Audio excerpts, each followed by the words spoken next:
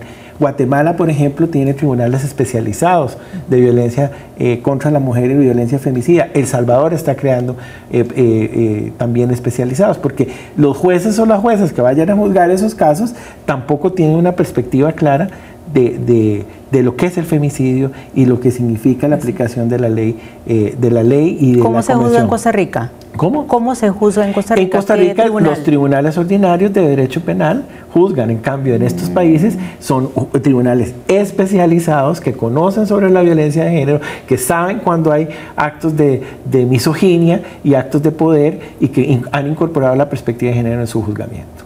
Sí, hemos dado en este sentido algunos pequeños pasos. Ya. La investigación judicial en Costa Rica muy eficientemente logra saber quién es la persona, en la mayoría de los casos, quién es la persona que mata. Lo que no es profunda hasta ahora es la investigación en cuanto a las circunstancias, porque eso es lo que hace diferente. El femicidio es un homicidio doloso, es agravado, porque hay una relación de confianza, hay una relación de poder entre las personas. Entonces esto agrava el delito. Bueno, ese poder determinar la circunstancia dentro de la cual se produce la muerte no es todavía una norma dentro de la investigación policial y creo que todavía en materia de sentencias estamos dando apenas los pequeños pasos, primeros pasos. Muchas gracias a Ana Ibeliz, muchas gracias Rodrigo y muchas gracias a usted que nos acompaña en Palabra de Mujer. Hoy realmente hemos aprendido muchísimo con estas dos personas invitadas que nos han enseñado muchísimo acerca de todo lo que nos falta en Costa Rica avanzar, principalmente la importancia de afinar una estrategia más ambiciosa en cuanto a la penalización de los femicidios en nuestro país. Agradecemos su compañía y le invitamos a quedarse con Canal 15 TV Consentido.